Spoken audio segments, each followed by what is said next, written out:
Sorry. So the question, what's something emerging in culture right now that you think I should know about? Great question. I had some notes for this.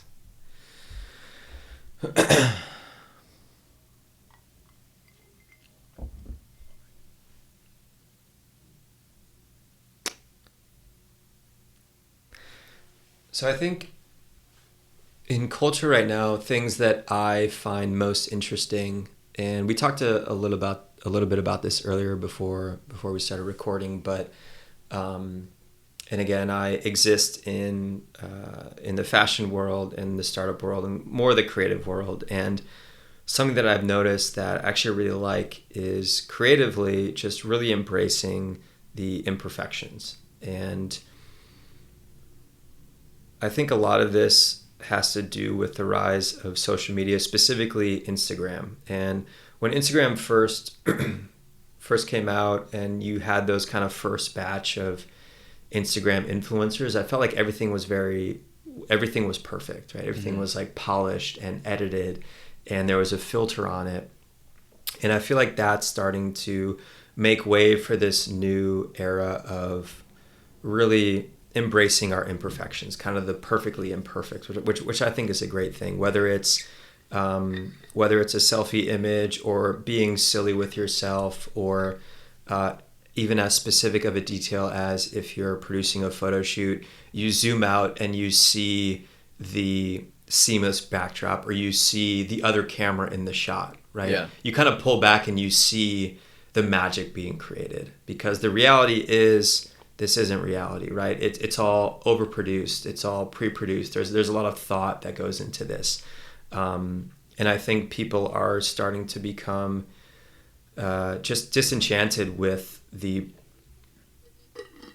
perfect production of it all. And they want to see kind of the griminess, and they want to see the rawness of it. They want to see what's real. Exactly. They want to see what's real. And I notice that on a daily basis in the fashion and in the creative world. And I think you're starting to see that in its spillover into film and TV. What's crazy now is that social media kind of gives you a view into the future, because the longer the production, I should say the shorter the production, that's going to infuse the longer productions, right? So all this kind of like grimy, more raw is going to infuse into longer production cycles of like music, and then TV, and then film, right? Like it takes years to produce a film, right? And I think you see also more recently, you're starting to see, I really want to talk about the TV show Schitt's Creek actually as well. Okay. I've told you about Schitt's Creek before, right? I think you've mentioned it. I've heard other people mention it. Yeah. So I get what? So as a bartender, I hear a lot of I listen to a lot of people, and I talk to a lot of people, and they'll like so many times people will tell me like, "Oh, you should watch this. You should watch that," and it's really exhausting to pretend that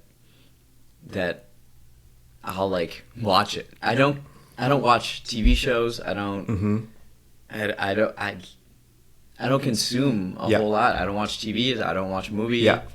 And so I'm curious. So that's why I want your opinion of like what's good out there. So I think what's really interesting about the show Schitt's Creek, that's been a work in progress for I think like 4 or 5 years. I remember, not to pull that card, but I was a very early adapter for this show that is now like massively popular. So I remember I saw an interview. Is it on Netflix? It's on Netflix now. It's a Canadian sitcom. Okay. And I remember I was drawn to it because Catherine O'Hara and Eugene Levy are in it, two of my favorite comedic actors. So they became famous way back in the day in Canada with SCTV and Second City Toronto, with Martin Short and Christopher Guest. All these people who you've seen in dozens of pieces of entertainment, whether it's TV or movies. And so that's kind of what caught me. And I started watching it on Netflix 4 or 5 years ago. and not many people were watching it because it's a very slow burn, and it's a very just different style of humor, right? And what I love about it is that it's very light, it's very heartfelt, it's not politically charged, it's not serious.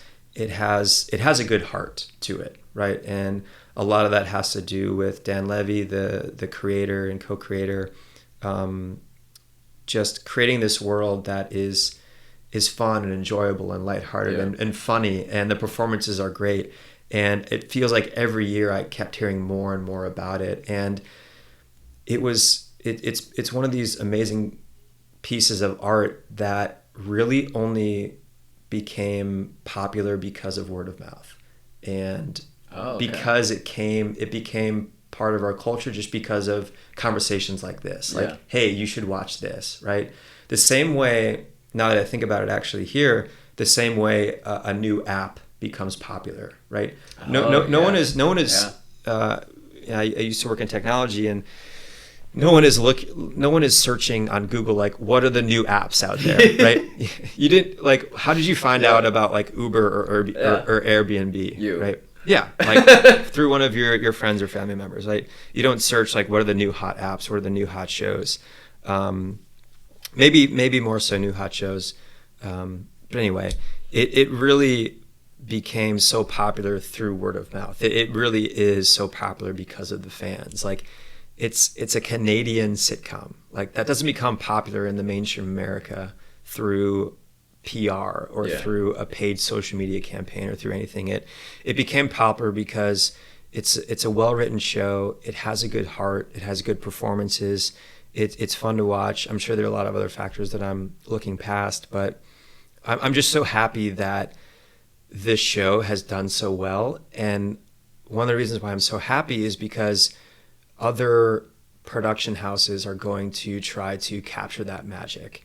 And it really is grounded in positivity and optimism. And the quick story is this really wealthy, rich, arrogant family loses everything, and they have to live in this fictional town called Schitt's Creek that they purchased this town because they thought it was funny, and they now have to live out of a motel. Like, that's the premise of the show. And so it's this arrogant family living in a really small town in rural America is where it's set.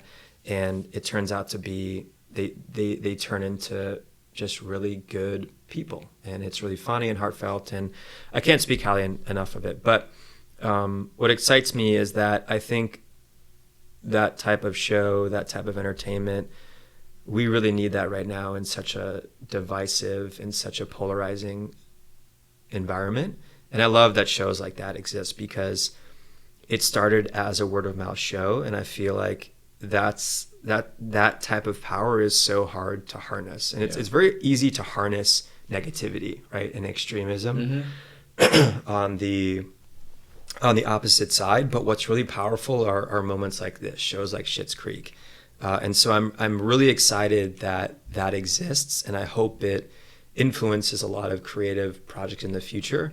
And I'm already seeing it with a new show that I don't think will have the same kind of following because it's just on a larger platform. It's on Apple's new streaming platform. It's called Ted Lasso. It's with Jason Sudeikis. Okay. But again, it's just this like really silly, funny, heartfelt series that's just so optimistic. And so I hope that more of these things come into the fray.